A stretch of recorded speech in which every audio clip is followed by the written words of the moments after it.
নরক গুলজারে বন্দি এলপিজি। নির্ধারিত মূল্যের বাইরে গিয়ে প্রায় দ্বিগুণ দামে বিক্রি হচ্ছে এলপিজি গ্যাস। নতুন করে কৃত্রিম সংকট সৃষ্টি করে সাধারণ মানুষের রান্নাঘর থেকে শুরু করে ক্ষুদ্র ব্যবসা সবখানেই নেমে এসেছে চরম ভোগান্তি। সরকারি হিসেবে 1300 টাকার একটি এলপিজি সিলিন্ডার এখন বাজারে বিক্রি হচ্ছে 2000 থেকে 2500 টাকায়। ডিসেম্বরের শেষ সপ্তাহ থেকে দেশ জুড়ে তীব্র সংকটে পড়েছে তরলকৃত পেট্রোলিয়াম গ্যাস। দোকানে গেলে নেই, কিন্তু ফোন করলে অতিরিক্ত দামে মিলছে গ্যাস। প্রকাশ্যে সংকট, আড়ালে মজুদ, এমন বাস্তবতায় এলপিজি যেন এখন চোরাই পণ্যে পরিণত হয়েছে। গ্যাস সিলিন্ডার সময় করছে নাই, গ্যাস নাই, আবার করছে যে গ্যাসের দাম বাড়তি মানে গ্যাস পাওয়া যাচ্ছে না, আবার বাড়তি দাম দিয়ে বিক্রি করতেছে 3000 টাকা দাম। এটা কোন এলাকায়?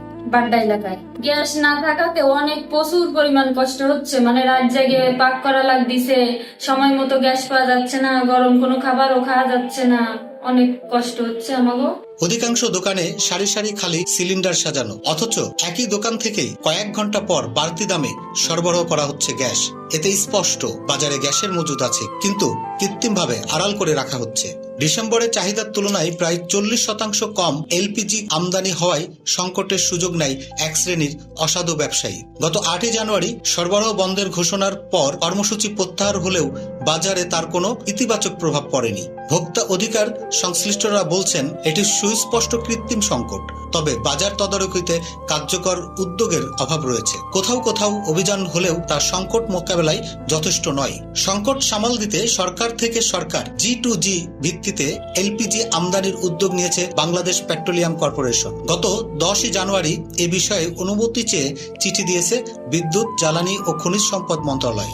আমি বেশ কিছু পরিচিত দোকানদার কাছে গিয়েছি, তারা বলে নেই, এবং থার্ড পার্টি যারা এই নিয়ে বিনিয়ে বলতেছে ভাইয়া মানে এক জায়গাতে ম্যানেজ করে দেওয়া যাবে।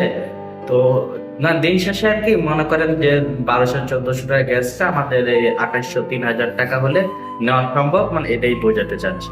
তো আসলে এই দুর্ভোগের কথা বলে বোঝানো যাবে না। আমি খুবই হতাশ। আসলে কি সিন্ডিকেট এত শক্তিশালী?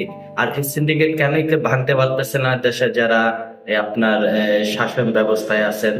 বর্তমানে এলপিজি বাজার প্রায় পুরোপুরি বেসরকারি নিয়ন্ত্রণে থাকায় খুচরা দামে সরকারি কার্যকরী নজরদারি নেই। এতে নিত্য প্রয়োজনীয় এই জ্বালানি সাধারণ মানুষের নাগালের বাইরে চলে যাচ্ছে। দ্রুত কঠোর তদারকি ও স্বচ্ছ সরবরাহ নিশ্চিত না হলে এলপিজি সংকট আরও ভয়াবহ রূপ নিতে পারে, এমনই আশঙ্কা করছেন সংশ্লিষ্টরা। রুহুল আমিন, ইনফিনিটি বাংলা।